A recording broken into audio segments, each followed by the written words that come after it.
Welcome back to the channel, everybody. It's the next day. I think this is my third day in Australia. Once again, hot, humid, and working on the car again. It's gonna be a little bit of a theme. Last night, I got to drive this 14 home. I'm not much of a Koki guy. You guys know on the channel, I want a Zenki S14 really, really bad in my collection. But I also want 15 S15s. So I have more problems than that. I mean, do I get brownie points for being C-West at least and not like Vertex or something? Or You know what? I didn't even realize that till you pointed that out. You're right. It is good. Vertex, I feel like just gets done to death. It does, yeah. But anyways, it was great. It was fun to drive this through the mountains. It took 5 minutes for me to get pulled over by the police. Oh, bro. You gave me a heart attack last night. I thought I was getting reamed and I was like, is this thing even engineered and certified? I was worried. But anyways. As you can see, I couldn't pick where to put the number plate because I think it's ugly and I didn't want to ruin my phone. Nah, they were chill. They were chill. They followed me for like 20 minutes and then pulled me up. And then the moment I gave them my license and they realized I wasn't you, they let me go, which was really funny. But anyways, we're here and Loki says I'm not allowed in the garage and they closed it all up and they have a surprise for me. Yeah. So we've been doing an all-nighter, so we haven't slept. Sam went home and he's back now. And don't say that. That makes me sound bad. No, Sam's normal. Okay, we're weird. Okay? Sam's normal. What does that mean? I'm definitely not normal. Okay, we have some form of sleep pattern. We are absolutely insane. We do 2-3 day stints and then just pass out for a day or so. Yeah, that's literally these guys. Yeah, no, we've been cracking away on this and we've got something to show you. Coming to you guys from the future in my childhood bedroom of all places. A little bit of a weird vibe. But that aside, guys, I need to remind you that there are only 7 days, that is 1 week left for you to win a Nissan Stagea that we're giving away on the channel. It's not just a normal Nissan Stagea. This has an R34 GTR Skyline front end swapped onto it. It is super cool and it is pretty much the dad wagon of dad wagons. It is perfect. Get a 34 GTR in the front end, enough room in the back for the family, or it's got 4 doors, so you know where that's coming. But anyways, guys, if you haven't got your entries yet, head to SAMMIT.net right now and place an order because every $1 that you spend will automatically get you entered for a chance to win. For more information on the giveaway, make sure you check out the official rules on the website. But for now, let's get back to the video and let's see this thing start for the first time. SAMMIT.net, don't sleep. Hey buddy. Hi. This is Australian Bogan in its form. Hey man, I got an R32 Skyline, perfect for you back home. Dude, he does. I do. The Bogan 32 would suit you. We should do some artwork with you. I'll keep the mullet for it and everything. Oh yeah. So yeah. It was. Yeah. There's no engine here. No. So, also that looks like my turbo with the 90 welded on it. How you doing, Ben? You tired? Shed got. Sorry guys, I'm filthy. Dang, that is in there. Yeah, everything's in there. Wow. So far. All right. Making moves, guys. This looks amazing. Just gotta sort that puppy. Yeah, that looks like it's going to be a clearance issue. RBs and S-chassis things are always a little bit hard. You can see how high this is sitting. What we're probably going to do is just chop a hole in the bonnet and have that sticking out. And we will sort this all out later. We're going to have to do some funky subframe spacer kits and stuff. You can get these things that space like the subframe and bring it down. Also, we probably need to look at some different engine mounts to bring it down some so we can clear an OEM bonnet in the future. Or we'll just get the Origin Labo bonnet that's just super high up and whatnot. But yeah, bonnet spacers, cut a hole in the bonnet, and she'll be mint because we definitely want to keep this. Ben slaved over that for too long. I'm not going to make you redo that, man, don't worry. Yeah, it's a bit of a bum. When I saw him, like, it looks like a barra. Like, it does, yeah, it's so high. Australian people. Like, I wonder if we made a mistake with the subframe. Like I know the subframe, the best one you're supposed to use is a Cefiro one, because apparently that brings it lower. But I thought this was a Cefi one. Yeah, because you have the mounts, you have the lowest mounts you can buy for the OEM style of Skyline run of everything. Yeah, so I'm really confused why this sits so high. But anyways, we can deal with that at another time. For now, we just got to make the event, and this is looking very promising, so I'm hyped. Good job, guys. So please don't judge Sam for fist bumps all around. if it protrudes out the bonnet. No one's judging me, don't worry. No one's judging you guys either. You guys killed it when this wasn't going to even happen. I'm so hyped. The fact that this is even... Feel like we're going to make it, doesn't it? It does. I'm going to brag about this one piece, though. What? Look at your rack bush. My rack bush? Oh, yeah. I've got a story for you, man. Wowee. You made it work? That killed a couple of hours. Thank you. This looks so good, and you reconnected this. Yep, that's all done. So funny story, this got chopped. We don't actually understand how, when, or why it happened, the core support. And the bonnet was closed on here when it was being transported to their shop. And it was latched onto this, but of course this was cut here and no one knew, and it flew up while it was on the back of the trailer. Loco did an incredible job with the paint, and it had just been painted and had just been sitting where these guys picked it all up, and he had just finished fixing my roof. And well, now it's a little damaged and the hood is over around the side damaged too, but it's okay. It's no one's fault. These things happen, especially when we're trying to rush to make stuff happen. But this turned out great. I love this. Nut and bolt there. It's kind of like my FD car. Oh, and it's strong too. Dang, that turned out real good. All right, there's a lot of talking going on right now, but what do we got? I got a ton of parts in the car we got to go through. Intercooler piping, all that kind of stuff. This is all coming together. Just finished the mount for the front of the top, so that way we can start the piping now. This will hold it in place. Oh yeah, is that going to hold everything in the top? Yep, Yep, that so all goes on. And Oh, man. Even uses the pink dress-up bolts even in that. Oh, that's so good. Dude, PRP pink dress-up bolts are the thing, man. They look so good everywhere. I don't know if anyone needs to know, but chassis and RVs usually have a very sweet F4 clearance. as you Oh guys my can see. gosh, there is, yeah, look where that pulley is. Well, that's the thing, we didn't even notch this, so... So these are going to have to be mounted in under. Yeah, so hopefully cooling won't be too... How was it done before? I have no idea. Anyways, We have a lot of room. we have a lot of room. You've got We'll make a it lot work. of room at the back. And at least we got the high power fans because the other small, slim ones don't do nothing. I just want to make sure that you guys really understand how much I appreciate Ben, Loki, and Corey for this. These guys are literally the homies. I am not kidding here. I'm giving you some backstory. For the very first time I ever tried to drift with these guys, Loki invited me out one night and I was supposed to borrow tires from Ben. That's what Loki told me. There's a whole story there too. But anyways, long story short, they are kind of part of my origin story, and Drifters you're looking for. yeah. And it just feels so surreal that I'm back here and we're working in their backyard garage getting the car done. It's like come full circle. It feels incredible. And hopefully we get to see these guys over in Japan really soon. There's actually some plans on the DL that are happening there. But yeah, for the most part, it just feels great. And it's super nostalgic. And I love the drifting community, especially over here. And if you do get a chance to ever meet these guys, make sure you give them a hug, give them a cuddle. Don't give this guy a cuddle though, he might get too excited. Story for another time, but we gotta get into this car. I gotta start sorting out some wiring stuff, and I got a ton of editing to do. So we need to kind of do that, and we gotta let these guys rest too.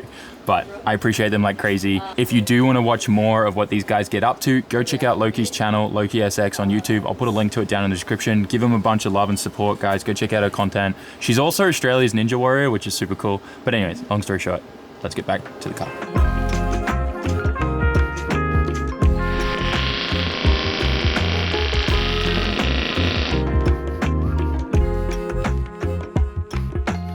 It's definitely been a long time since I've picked up the camera, but here are some big updates on the car. And it's looking good. It's looking really, really good. All of the intercooler piping is done. The intake manifold is done. Ben ran out of gas, so we have to wait till tomorrow morning before he gets more gas to weld the bracket for the throttle body. As you can see, this is sticking really high out, but it's fine. We're gonna end up changing this later after the event. I think it's just gonna look funny with the hole in the hood that we're gonna do. That aside, I've been working on a ton of wiring stuff. We got the trigger all wired in. I figured out where the TPS harness is and everything. I've already gotten a plug and some wires running for the VCT solenoid, also for a boost control solenoid. We're looking really, really, really good. Everything's going to come together. I just need some like sleeving for the wiring for the VCT solenoid, and I need to run a couple more wires out here as well. But for the most part, everything's looking really good. Everything's all hooked up. We need to put the gasket on and everything and bolt this down once, obviously, we finish welding on the tab for the throttle cable. Luckily, we don't have to get one remade. It looks like it's going to actually just fit there, and it's going to be really tight, but it's going to work. We'll have to probably change that when we switch to the different lower manifold and stuff. But for now, it looks like we're gonna make it. To be honest, we might be able to do first crank tonight or tomorrow. Probably I'll wait till tomorrow morning till the manifold's done so we can bolt that down and have some kind of throttle control. But yeah, looking really, really good. So I'm just gonna keep working on wiring stuff. Loki's been super busy. She got the PowerTune digital dash installed. It looks amazing in there. It's hard to see because of the lighting, but she's in there. It looks great. I can't remember if I mentioned this or not, but we have a full Kelford cam set up in this with their springs, and it's set up to rev very high. Upgraded springs and cams. This thing's going to be amazing. If you do want to do this kind of RB20 Neo, you do need to change the cams, but the best thing is because it's a Neo head, it's pretty much the same as the RB25 Neo or the RB26 solid lifters. It's awesome. So you can just use any RB25 Neo camshafts in this, which is why we got the Kelford ones in there with their upgraded springs. It's all identical. One thing to note though is the porting is a bit smaller, but the Neo manifolds bolt straight on, and I highly recommend changing to a Neo manifold from a 25 because the 20 Neo manifolds are really weird, interesting style with like 3 different pieces and all that kind of stuff. So stick to this one if you can from the 25 Neo, and you gotta make some parts work. And it's a little bit of a Frankenstein, but it works really, really well. And yeah, you guys will see when we make the dyno. These fingers crossed, right? But yeah, I'm gonna get back onto some wiring stuff. I need to do TPS stuff right now, and probably, actually no, the next thing I wanna do is get the oil cooler plumbed up, the power steering cooler, the radiator in, full with fluids, put the fluids in the engine, and try to crank and build a little bit of oil pressure would be my ideal. Oh, and we got a new fuel pump. Loki's got that.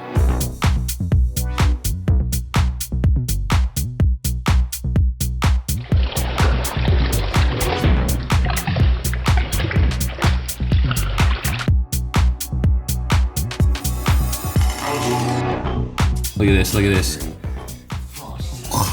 It's off. All right, works burger time, guys.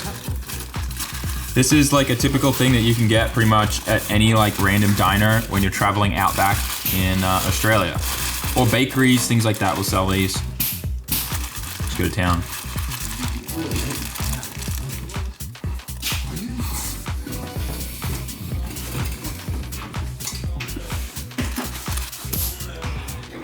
There's so much going on in this burger. There's bacon, there's egg, there's cheese, there's a beef patty, This is good. beetroot, salad, tomato. Did I say vegetable? Pretty big moment right now. We are putting oil in the engine. We'll be able to start cranking this, checking timing and all that kind of stuff. We had a little bit of issue with the fuel line. It seems like when this car was initially built the first time, not E85 safe fuel lines were used, and the entire line down the entire chassis is split on the bottom from just E85 sitting in it. Wow. Wow. It's coming from up here. No, dude, it's coming from everywhere. It's Yeah, the entire line. So we got to change that dash 8 line, and then we should be good. But we can at least start cranking this and making sure we're all good. So our run-in oil is super cheap auto oil, 5W30. Probably should be runnier. Probably should be a better brand. I don't care, it's an RB20. Also, I learned that super cheap auto oil is just rebadged Valvoline oil, so that's kind of nice. But yeah, liquid gold going in the RB20. Hopefully nothing leaks out the bottom from us just pouring it in. Yeah, I'm going to crank and just see if we build up any kind of oil pressure. Look under the car for me, Corey, and just make sure like nothing starts spewing out anywhere. But it should just be dead cranking. The thing's not going to, start. All right, ready? Go.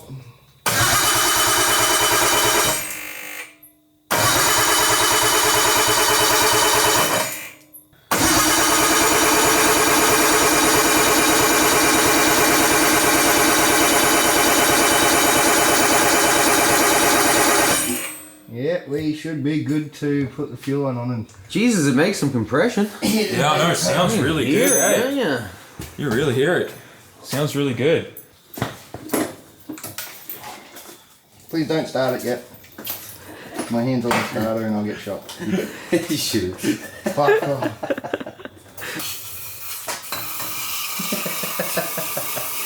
Fresh Garrett turbos, get some start stuff in it. Let's see if it'll run without doing timing. I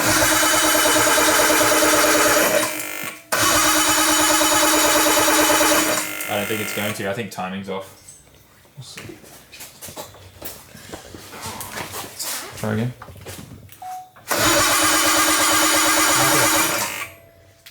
Nothing at all. Let's try again now. All right, hit it.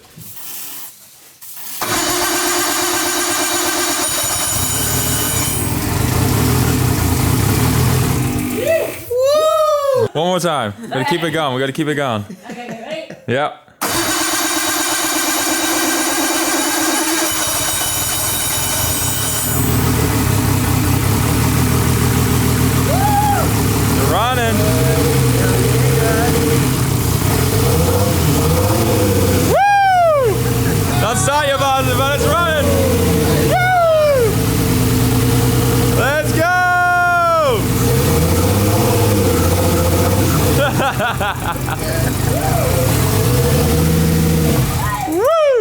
leaks. No leaks, that's a good sign. Oh my gosh. Oof. Goosebumps. Yeah, no, bump it. Let's go. Worth it. It's 2 o'clock in the morning and I still gotta edit this video. We got first start. All right. That's it. We're gonna get the fuel lines hooked up. Good shit. And we're gonna figure everything Hard out. work. Something's, That's your Mishimoto. is it? That's that line, yeah. Yeah, it's leaking. Oil. Yeah. At least it's got good oil pressure though. Do you reckon it's those washers? Are they the rubber ones that sit on top? Worst case scenario, if that becomes a problem, we'll just bypass it entirely, not even use a thermostat. Yeah, no. So we got first start. We heard the car run. It sounds amazing. I think Loki's convinced on ORC clutches now. She thinks that sounded incredible. But yeah, for the most part, this thing's going to be ready for the dyno tomorrow. We need to replace that fuel line and just tidy up a few little things here and there. But I think she's ready. We need to obviously sort out this. It turns out that these are the wrong kind of like orb fittings and they don't crush against, they're the wrong size for like this crush washer, so they can't seal properly. So we will get those switched out with something nicer from MSA or something tomorrow. But yeah, she's all together. I'm way too excited about this. This is going to be good. I can't wait to get this thing running and get like a little bit of a base map on it so that we can get this thing to the dyno and we should be making some power tomorrow. Got to break in the engine on the dyno, change oil, and then power runs. It's going to be good. I want to make sure I show you guys this too. We'll power up this, but we also now have a digital dash. Everything's wired in, good to go. I still got to tidy up a few things down there. So I know it looks messy. The ECU will go in under the dash and stuff, but we're good. Digital dash is all working. Everything's all hooked up. Wideband's all ready to roll. All of the solenoids and everything are all good to roll as well. I'm pretty stoked. It's actually come together really nice. I spent a lot of time on the wiring on this thing and there's still a lot I want to tidy up, but I can't really modify the loom too much here. This is how it was, and because it had a non-VCT engine in there, we had to run different wires for things and stuff like that just didn't exist before. But yeah, she's done. Oh man, I'm happy. Time to go home. Got about an hour and a half drive, and then we got to edit this video.